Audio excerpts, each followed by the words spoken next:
Good morning, everyone. I am Ernesto Burden. I'm the publisher of New Hampshire Business Review, and it is a pleasure to be here with you today. We are today going to be talking about IP, getting it right from the start, patents, trademarks, and the mistakes that can cost you, and how to avoid those mistakes most critically. Today's webinar is sponsored by Sheehan Finney and Hayes Soloway Intellectual Property Worldwide. Our two panelists today are Jonathan R. Raymond, patent attorney and partner at Hayes Soloway, and Brian Thomas, intellectual property attorney at Sheehan Finney. And we're going to begin today with Brian, then Jonathan will be speaking after that. We'll move into a Q&A section. So after that, and so please do make sure that you ask your questions in the Q&A section of the webinar interface, and we will jump right in. Brian, welcome. Hi, everybody. My name is Brian Thomas.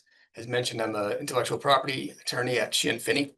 We're a business law firm. We have offices in Manchester, where we're headquartered, but also Hanover, Concord, Portsmouth, Boston. And I wanted to thank the Hampshire Business Review for hosting this, and my co-presenter, Jonathan, for taking the time to present as well. And I'm going to share my screen 1 minute.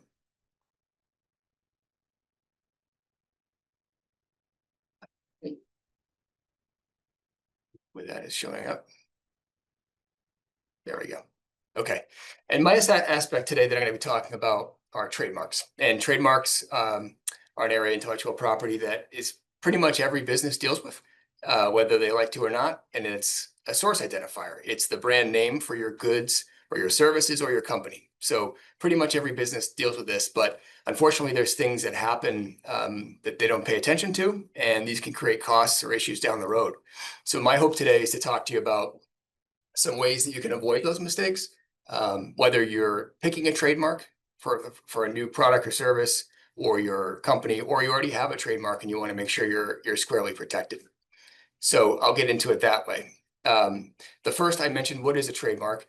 In the United States, you can have trademark rights by virtue of just using a trademark in connection with goods or services, and at least in the geographic areas where you use it. And those are called common law trademark rights.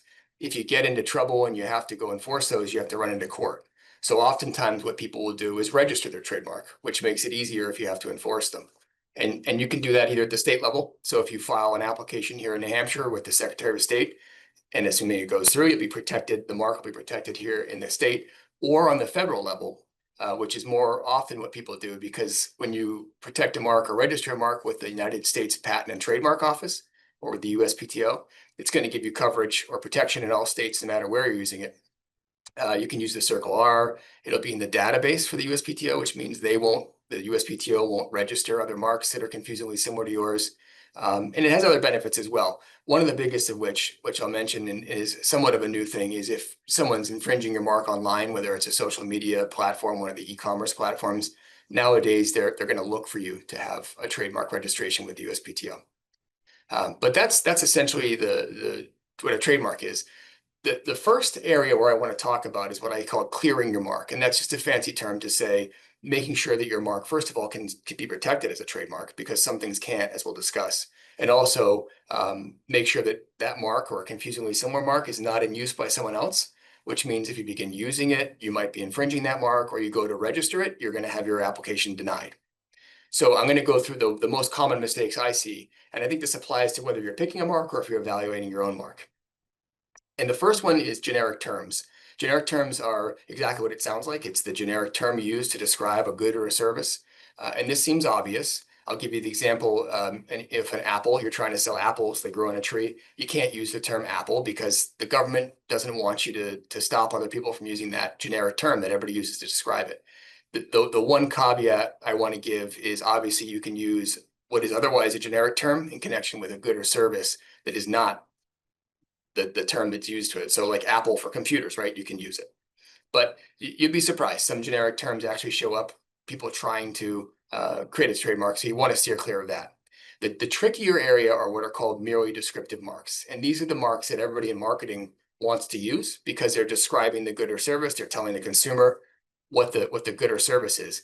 And these, at least initially, can't be protected because the policy behind it is they don't want common terms that you use to describe these goods or services to be locked up by one company. And these are very common.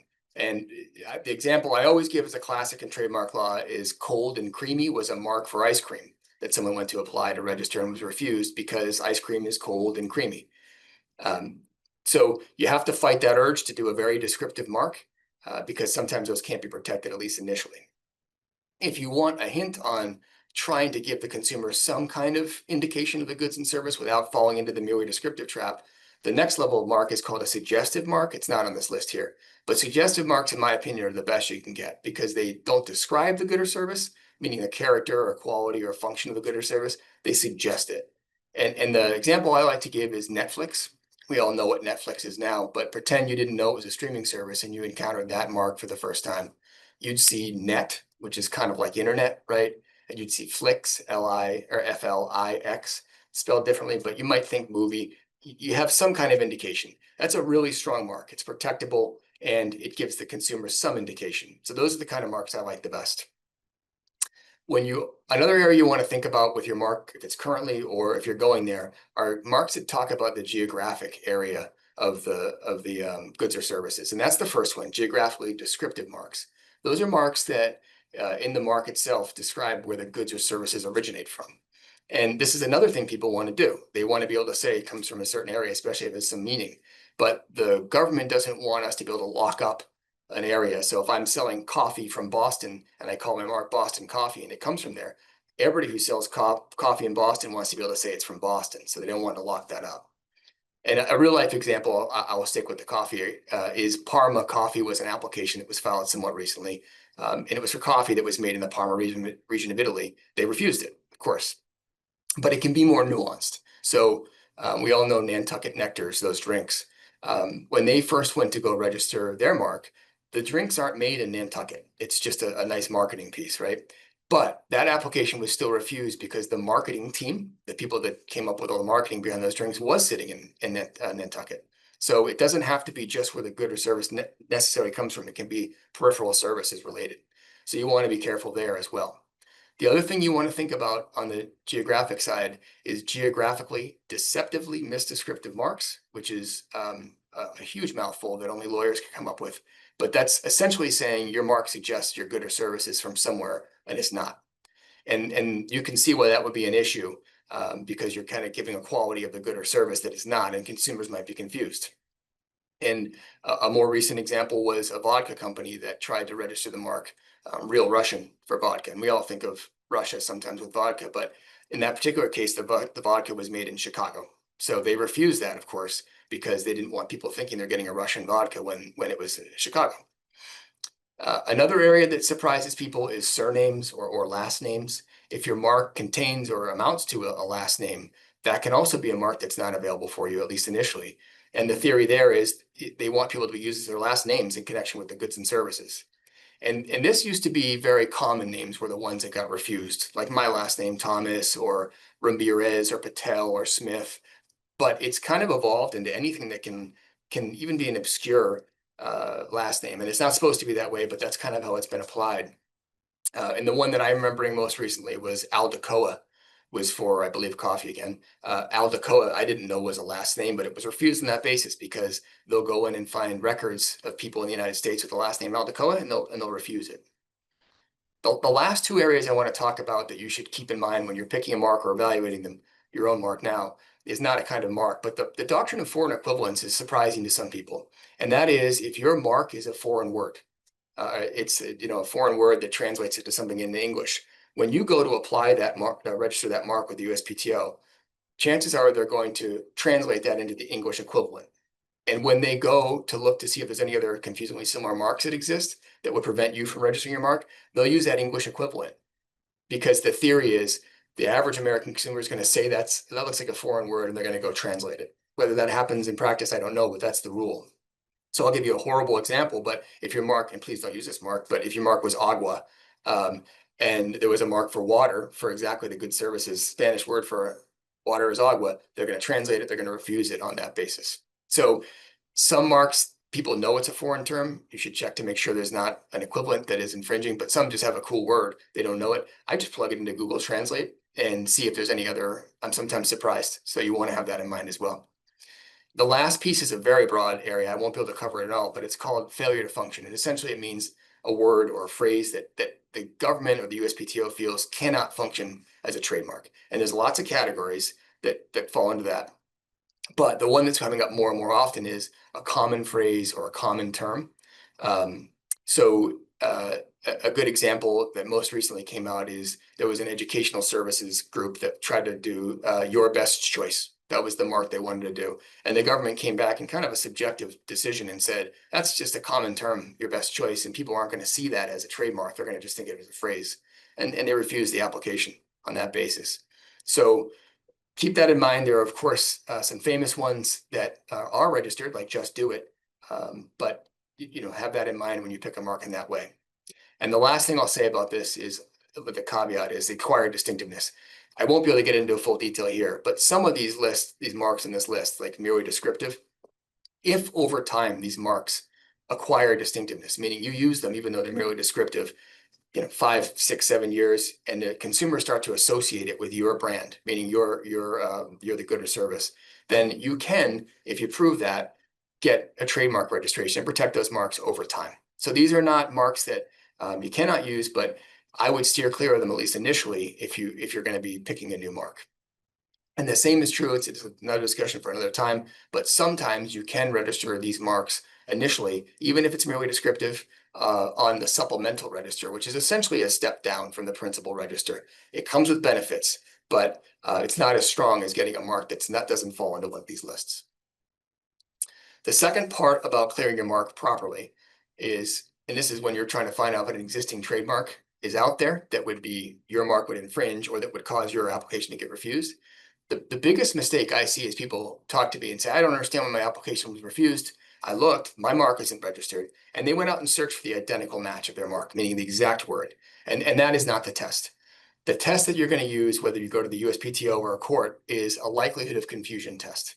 And it's a very broad test. It has many factors that vary depending on the jurisdiction you're in, or if you're in the USPTO, it's the same. But the two biggest factors that go into this when you're looking to see if a mark is too close to yours is the similarity of the marks, number one, and the relatedness of the goods and services, number two.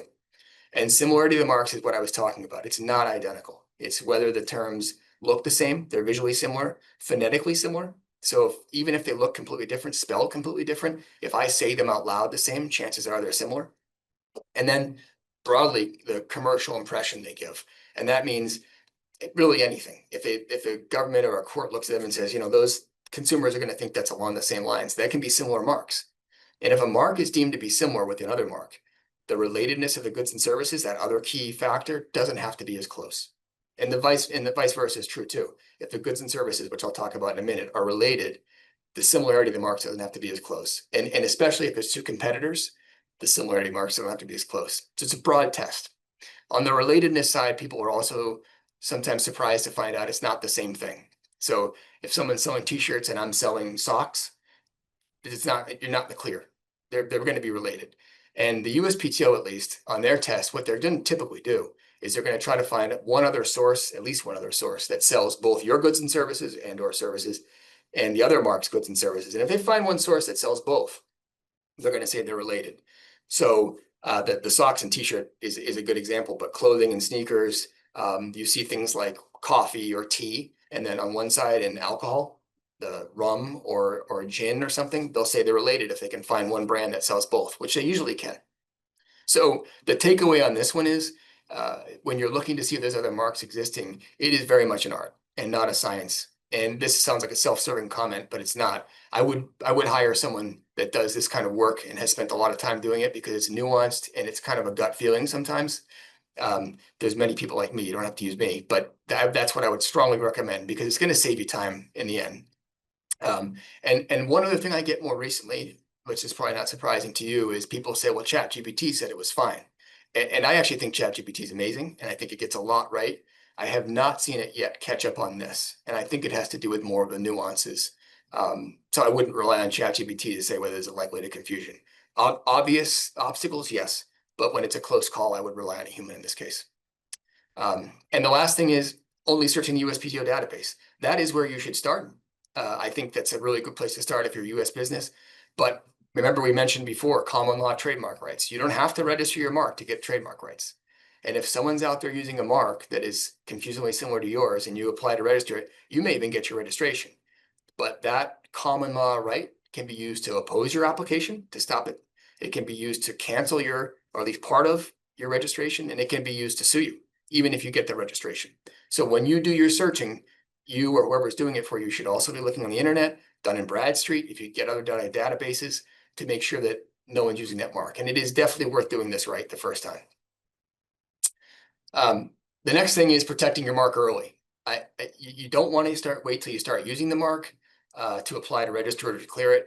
If you can, if you're in that spot, that's okay. You can still go clear your mark, but you want to avoid that if you can. Or even worse, and I mention this because it happens more than you think. I get a call from someone that says, I've been using my mark for 4 years and I just got a cease and desist letter. And it might be someone that registered that mark 10 years ago and they have primary rights to it, priority rights to it.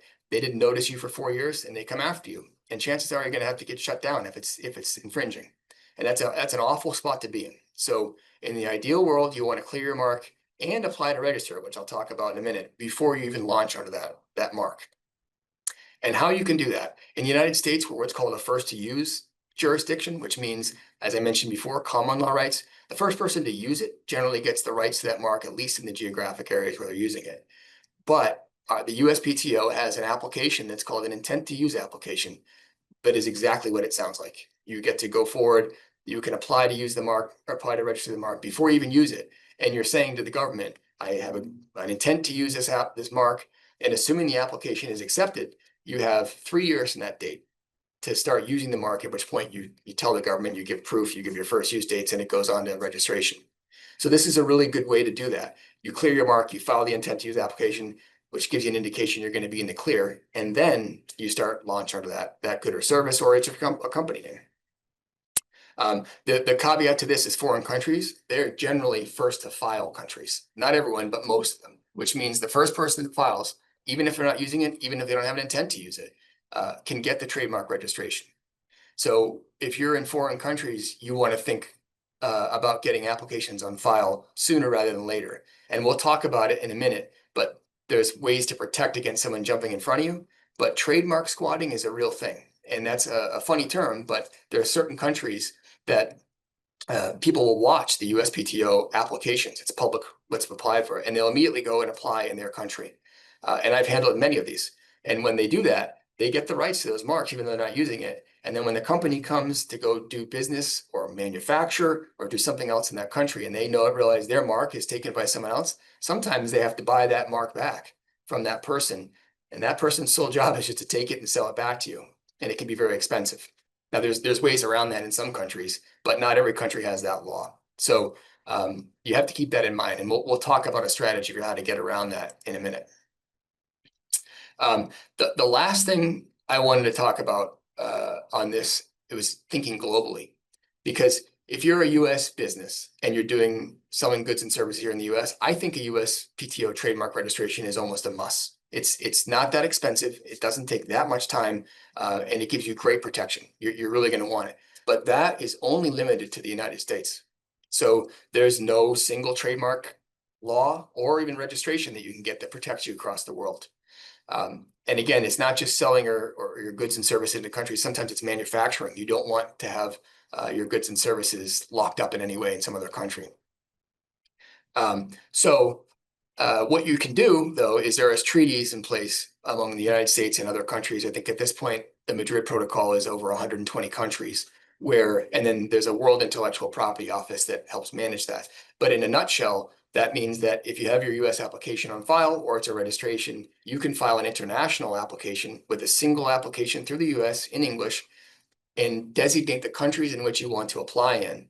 And then it's going to go out and your application they'll charge you the fees that each country charges you. Your application will go out to those countries, and assuming there's no problems, you can be registered and manage that registration all through WIPO, through one source in the countries that you selected.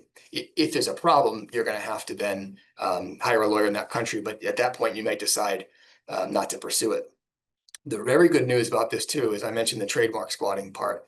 Um, Here, if you file for the application or the Madrid protocol, there's a treaty in place that says there's a 6-month window after you file your United States application. So long as you file your foreign application in that 6-month window, then it's as if you filed those foreign applications on the US date.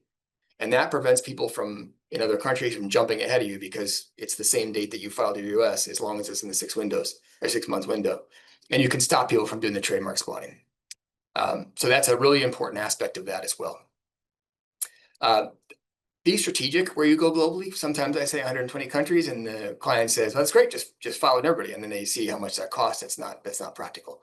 I would be recommending, of course, the countries that you're currently doing business in, those big markets you see yourself getting into sooner rather than later. And then certain jurisdictions where that trademark squatting is common. And you see a lot of it coming out of China. I've seen it in India. I've seen it in Vietnam. There are certain countries you may just consider filing, even if you're not there, to protect yourself in that regard.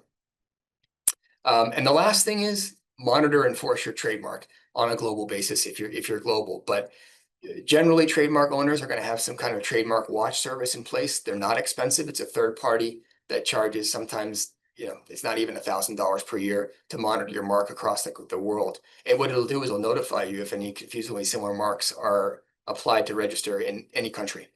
And that lets you act early because sometimes it's a matter of sending a cease and desist letter early and the party's going to say, oh, no harm, no foul, but also monitor your mark. And this is super important because if you're not enforcing your mark here in the United States and in most countries abroad, over time, you can lose those trademark rights. If you let other people start using it without your control, your rights will be eroded. And when you come time to go enforce it, they'll have arguments against your use of that mark. So those were the big areas that I had. I'm not going to do questions now, but I'm happy to answer questions later on. And I hope that was helpful. I'm going to now pass the screen back over.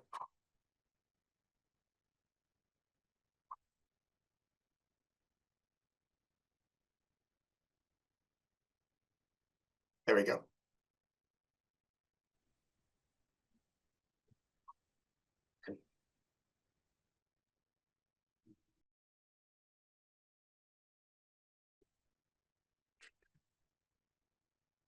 All right, good morning.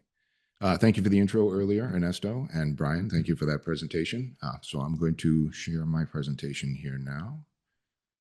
There it is.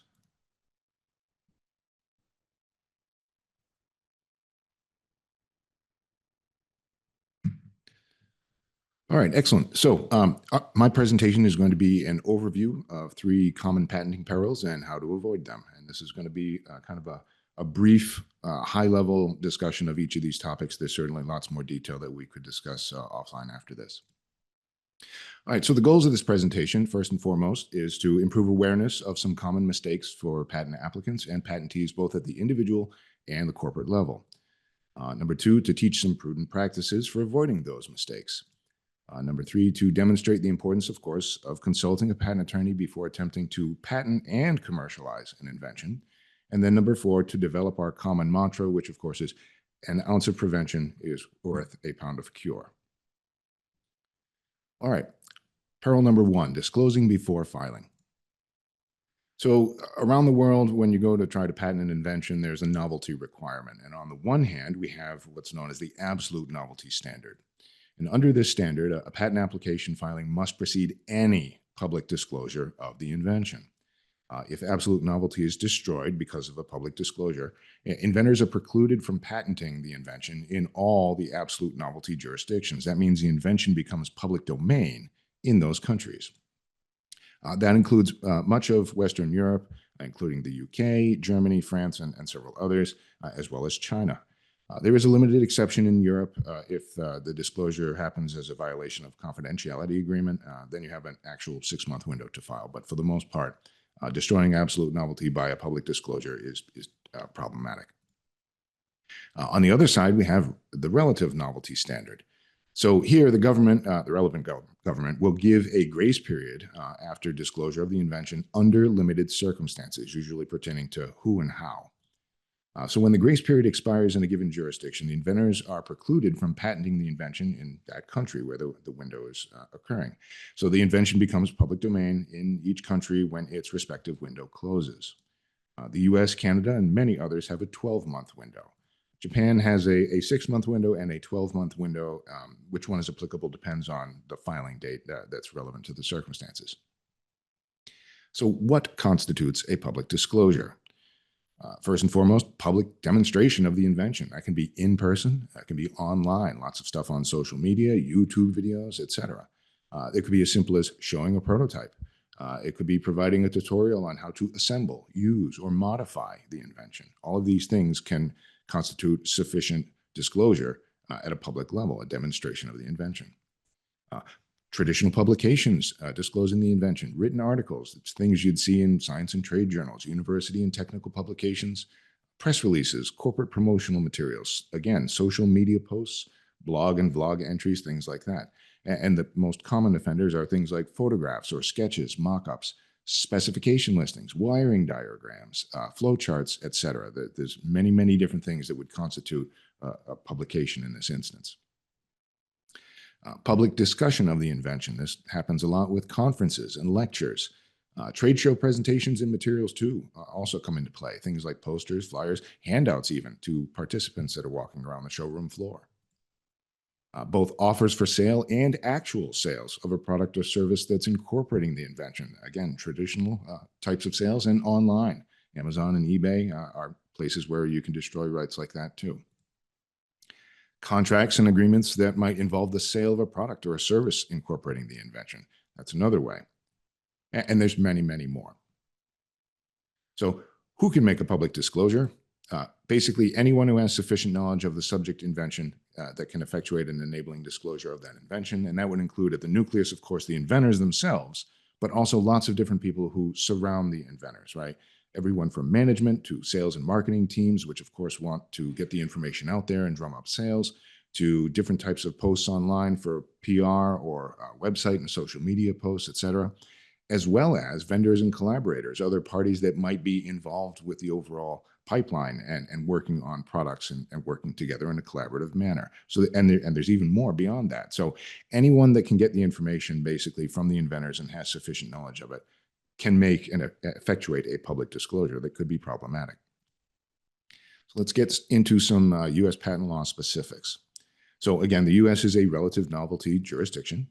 It gives you a 1-year grace period for inventors where the invention was disclosed by either the inventors themselves or another who obtained the subject invention directly or indirectly from the inventors.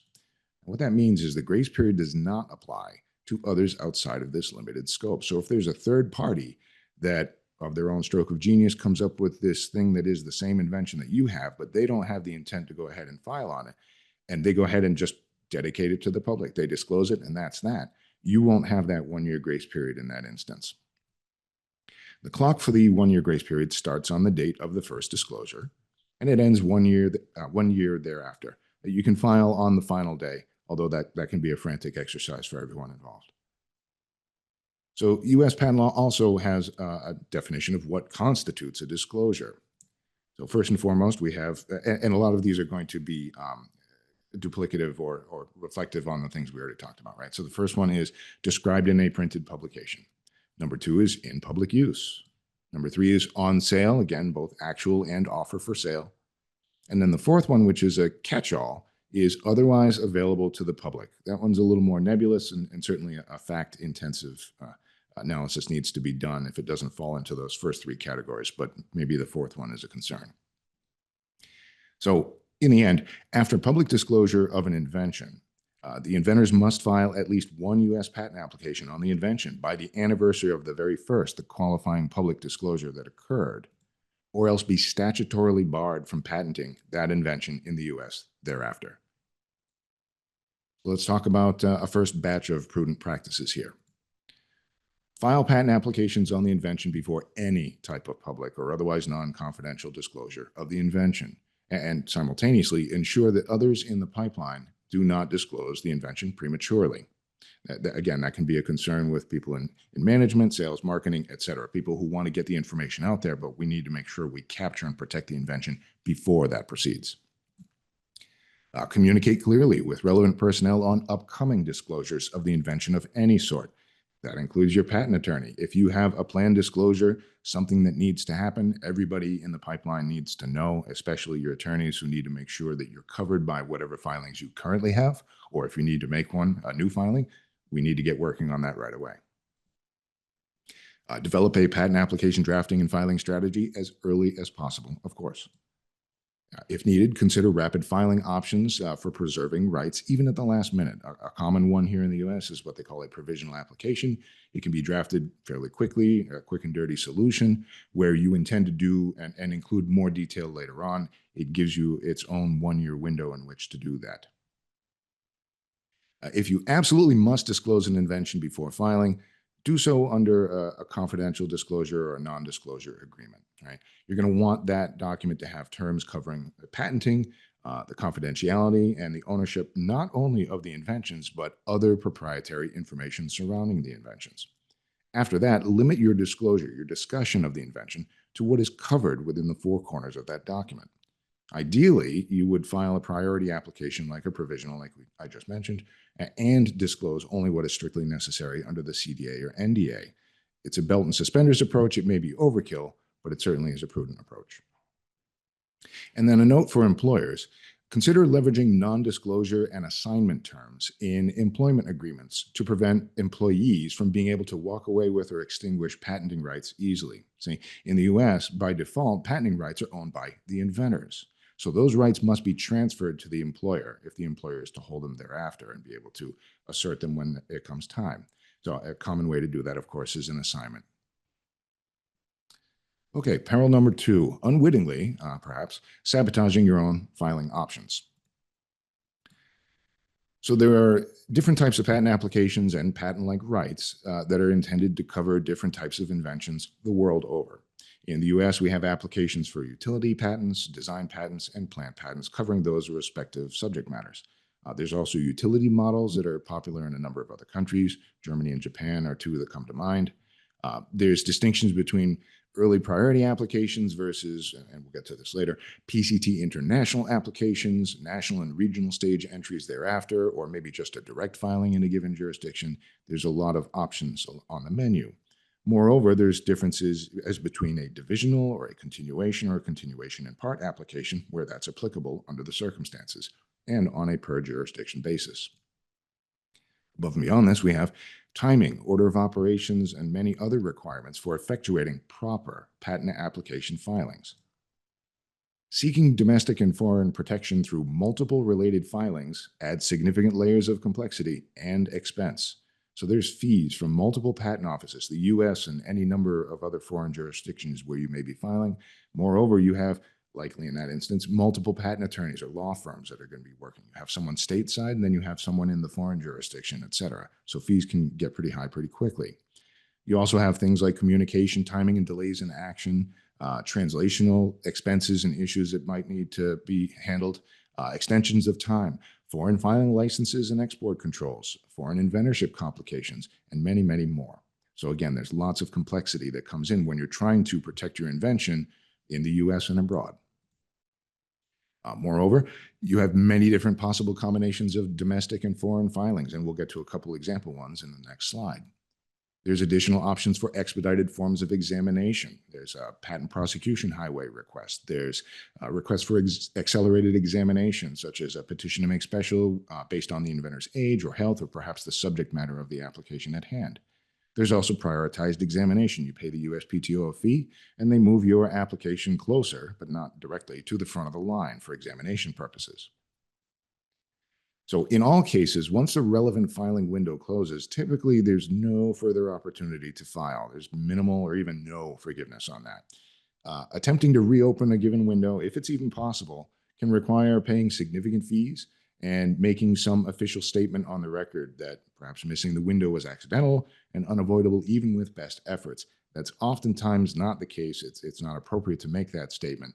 So it's a rarity if you actually can say, yes, it was an accident and I tried hard and I just failed at it. Even then, with all of that, the governing patent office has discretion to grant or deny. So at the end, it's a gamble. So hit your windows when they come up. Okay, some example filing flows, and we're going to do this in the context of a utility patent application specifically. And one critical note right out of the gate is that the specific timing requirements are omitted from these illustrations for visual clarity. Otherwise, it would be a mess on screen here. So a very straightforward, simple filing flow that we have here is you could start right in the middle there with a U.S. non-provisional utility application. It may or may not have one or more upstream U.S. provisional applications, like I mentioned earlier, that could have been filed. But in the end, it goes through examination there, that the utility patent application, and then hopefully in the end, you get yourself a U.S. utility patent. Very straightforward flow. Another common flow is to file what they call a PCT international application. So instead of starting directly at a U.S. non-provisional, like we did in the first example, here in the second, we start with a PCT application. Again, it may or may not have one or more upstream provisionals that could have been filed. But after that, there's a selection of designated states. Here in this example, the U.S. and or other foreign applications can be filed, and those would be filed and prosecuted in parallel in the various jurisdictions that you would select. And then in the end, they come out with some form of utility patent on the other side. So that's how you develop your portfolio there with that parallel tracking. A third example is related to the second one here. Instead of filing the PCT and then going to US and foreign filings thereafter, you're going to file the PCT and the US concurrently. And you'll then proceed with foreign applications directly from the PCT thereafter. So in this case, the US and the PCT applications are filed in parallel. They proceed in parallel. And usually the intent here for applicants is if they want to get their US application up and running and try to get a US patent as soon as possible, they can use that to kind of gauge and determine what they might want to do in some of the other foreign jurisdictions, because that timeline, the bottom leg here of this diagram, is a little bit longer, certainly depending upon which countries you might choose. Okay, part two of some prudent practices here. Identify your goals early on and clearly communicate them with your patent attorney, of course. Obtain cost estimates for domestic and foreign filing options before greenlighting a given course of action. Again, the expenses can get pretty significant, and so you want to make sure you're making intelligent decisions about where to put your capital, your resources. To that end, be realistic with yourself in terms of timing, expenses, the ability to police and enforce in target markets, and things like that. Attempting to protect your invention in every jurisdiction available is not likely an optimal investment. So know where you can exploit your invention to make the exercise as profitable as possible. And then straight out of a fortune cookie here, plan your work, work your plan. All right, peril number 3, confusing patented with freedom to operate. So this is a critical distinction, and unfortunately, it comes as a surprise to some people who have obtained their patents. Right? A patent gives its owner the legal right to exclude others from certain activities involving the invention that's defined by the scope of the patent's claims. It's not what is merely disclosed or taught in the totality of the disclosure that is the application or the eventual patent. It's what is actually claimed, what is in the patent's claims. Those are going to be directed to some form of apparatus or process or method, composition of matter, article of manufacture, the list goes on.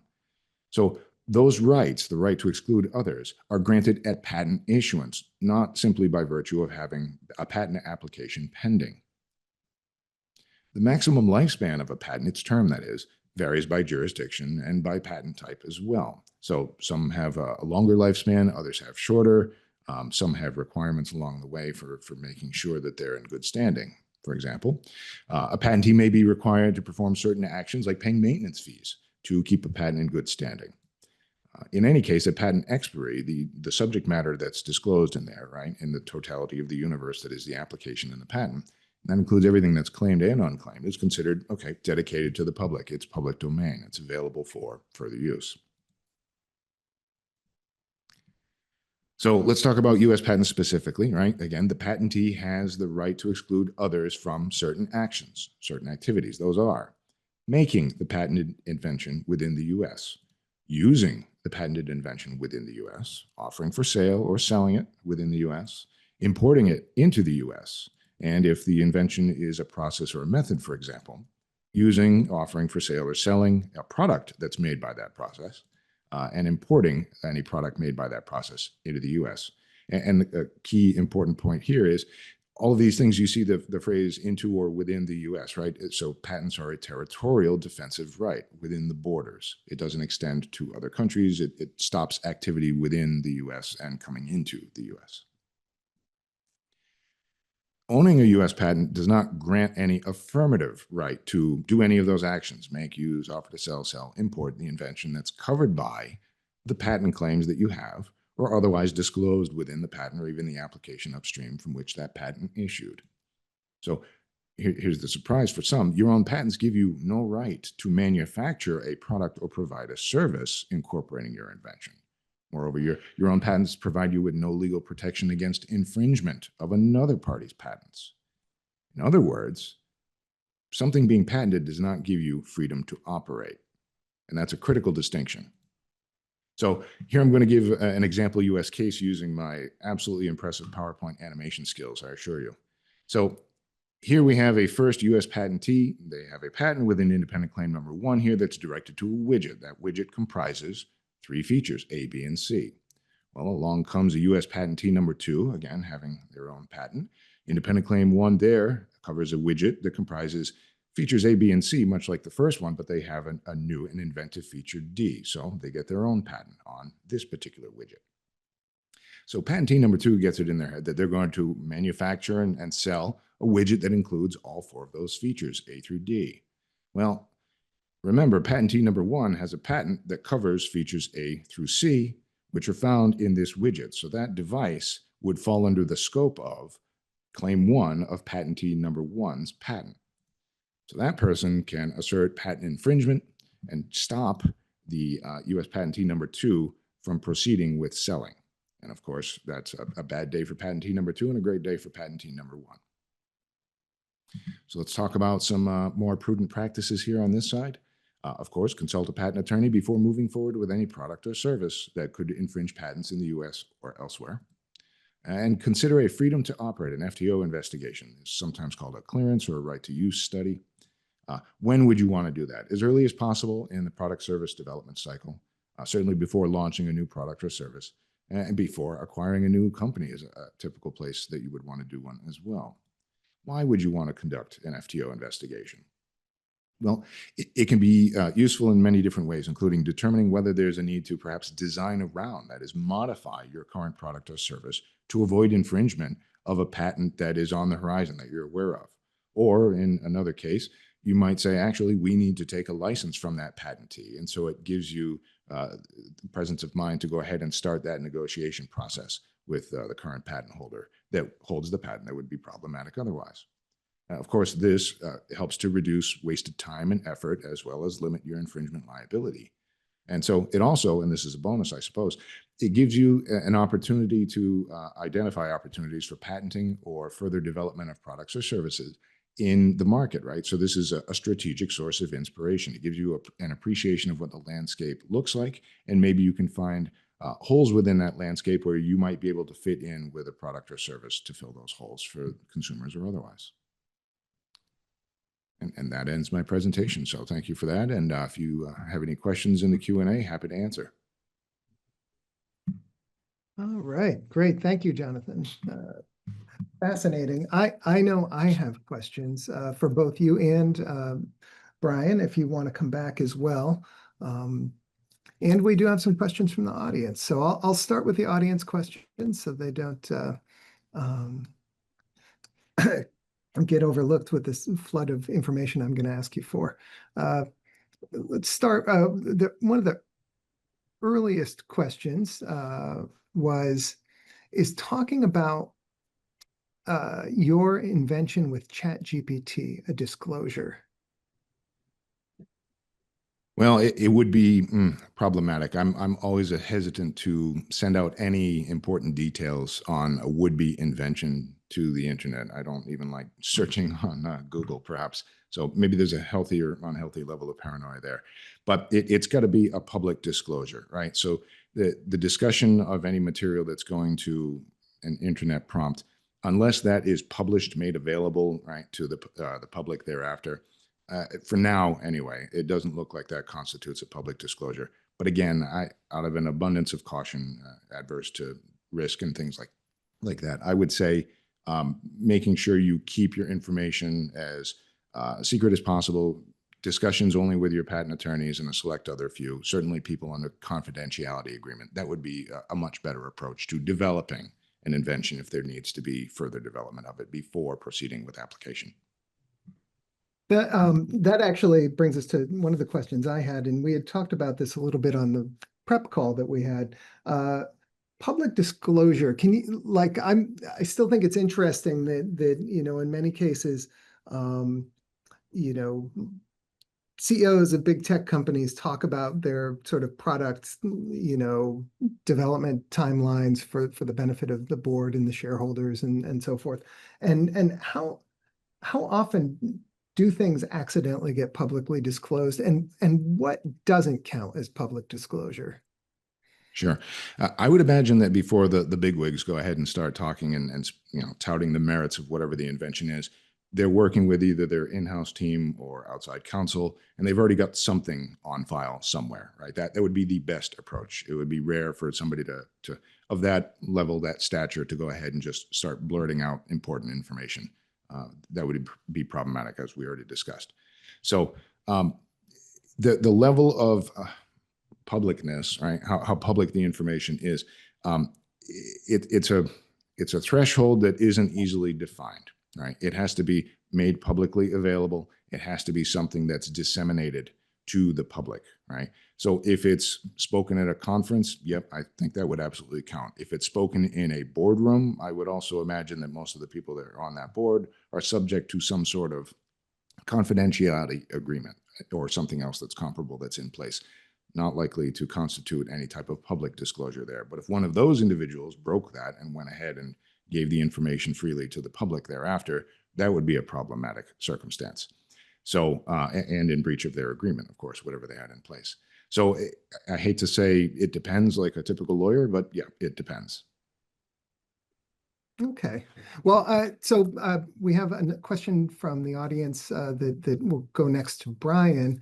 And the question is, how does the USPTO handle trademark apps for a retail cannabis dispensary? To clarify, I'm looking to trademark the name of a retail cannabis dispensary. Yep, great question. And I stepped into a fun one. Essentially, as you play games. So as you know, cannabis is illegal under federal law, but all the states are authorizing it or legalizing it. And the Farm Bill carved out hemp products, which it defines as 0.3% THC or less concentrate. So what cannabis companies, and I represent them, what they do is the first thing they do is they'll go for like ancillary services. They'll register it. Well, I should have said the obvious. If you go to apply your mark at the USPTO, because it's not legal on the federal level, they will not register the mark for cannabis products.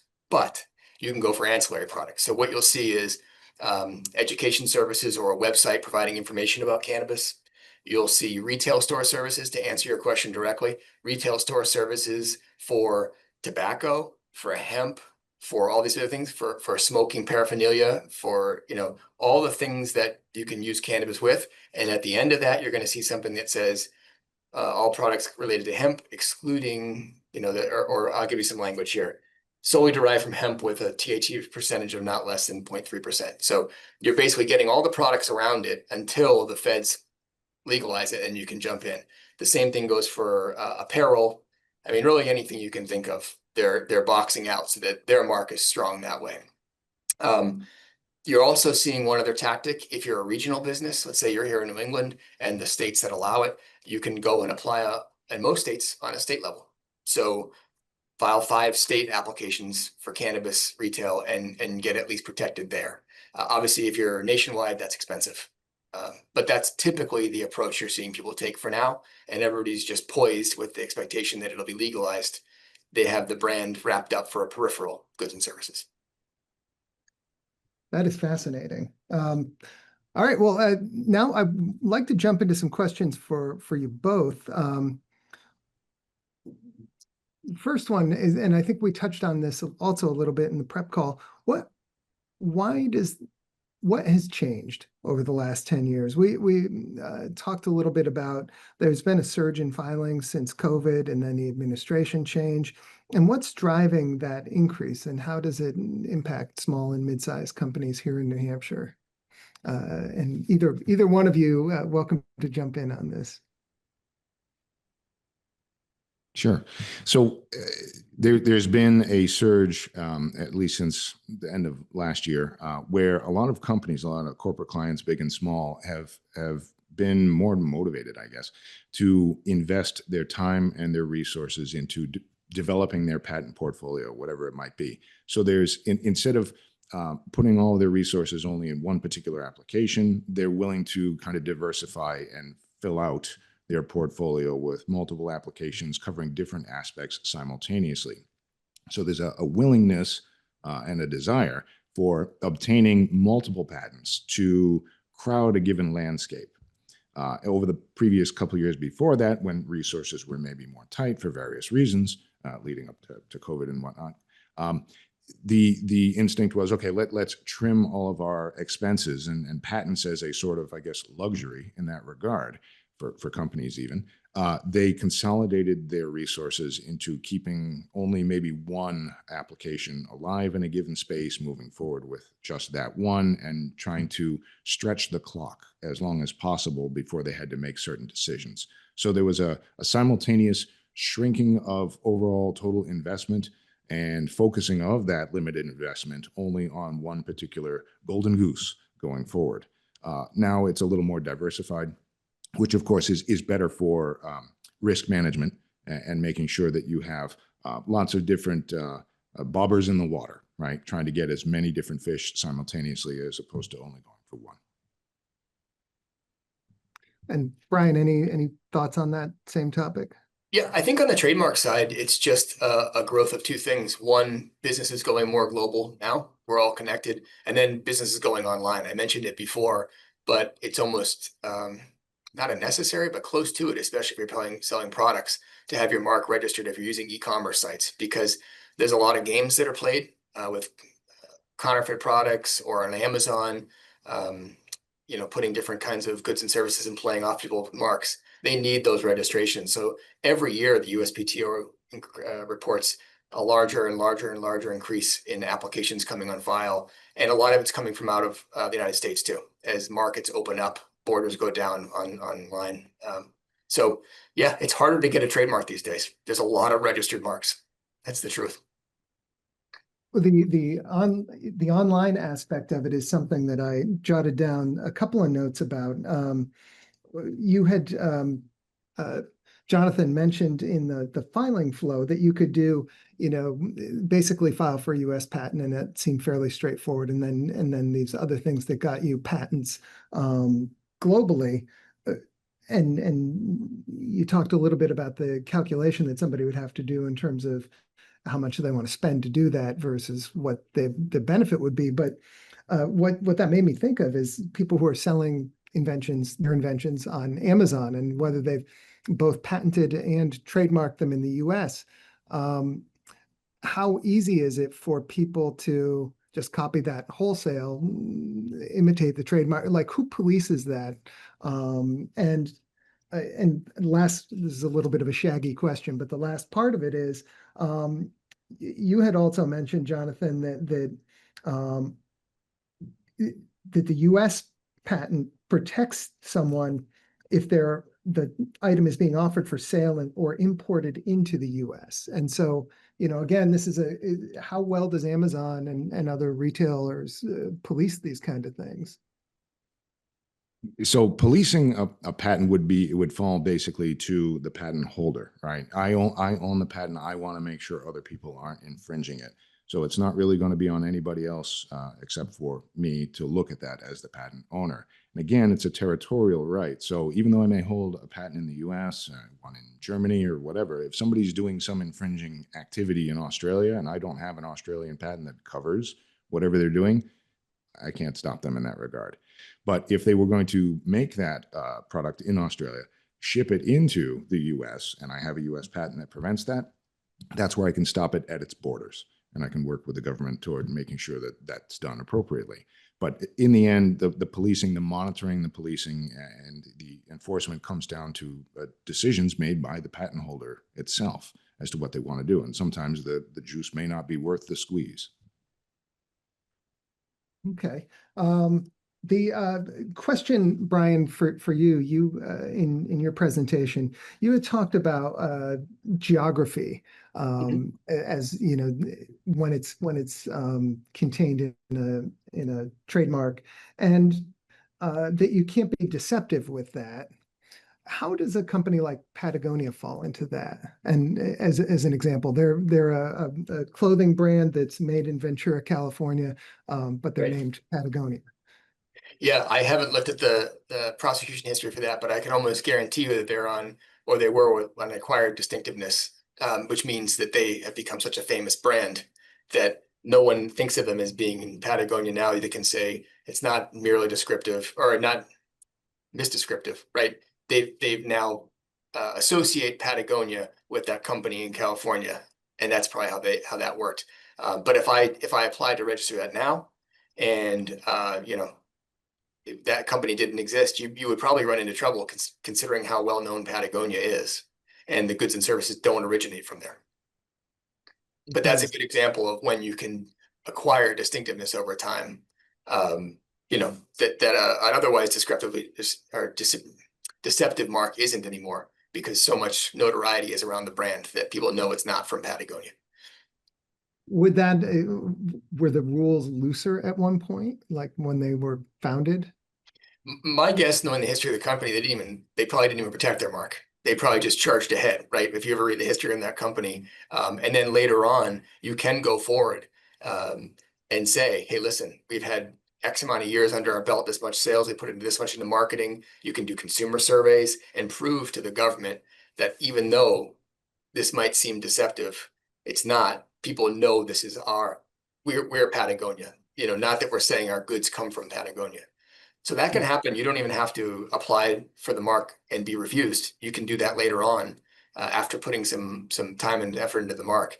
I mentioned it as one you want to avoid though, because you better be ready for that ride, that you might not be able to protect it originally or initially. Yeah, that seems like a roll of the dice there. That you'd be able to get that much notoriety around your brand that you could justify that. Yeah, and there's also the supplemental register, which I mentioned before. So even if I have a merely descriptive mark, sometimes you're going to be able to register that on the supplemental register. You're still in the USPTO database. You just don't get all the protections that you would with a principal register. So that's not a bad place to land if you have a merely descriptive mark or you want to try going for it despite that uphill battle. Okay. Another question from the attendees. Is there a way to modify the application for a trademark that's already been submitted? In some ways, yes. So, and that's a common practice in some ways. And when I say that, the goods and services, you can narrow those down. So if you file an application and they refuse it and say, "Hey, someone else is using it for clothing," and you applied for, food as well, you might be able to withdraw the clothing part. So you narrow down your goods and services. In terms of the mark itself, very rarely. It's got to not change the character of the mark. It's got to be a very minimal change to the mark. So generally speaking, if you're making a bigger change to the mark, you're going to have to file a second application. All right. Well, that just about brings us to the top of the hour. So I guess I would ask now, is there anything that I didn't ask or our attendees didn't ask that you feel like people should really take away? Obviously, I think that the main takeaway that I heard is that you have to take both trademarks and patents pretty seriously and don't let ChatGPT be your principal advisor for that. Right. Yeah, that's the number one advice I think worth spreading. Sure. Because yeah. All right. Well, on that note then, Jonathan and Brian, thank you so much. I'm going to share my screen here and thank the attendees as well. I'm Ernesto Burden, the publisher of New Hampshire Business Review. Today's webinar was sponsored by Sheehan Finney and Hayes Soloway, Intellectual Property Worldwide. We will be sending out a recording of the webinar very soon, probably tomorrow, to everybody who registered. So look for that there. And thank you all very much and have a wonderful rest of your day. Thanks, everyone. Really appreciate it. Thanks for holding us. Bye. Bye.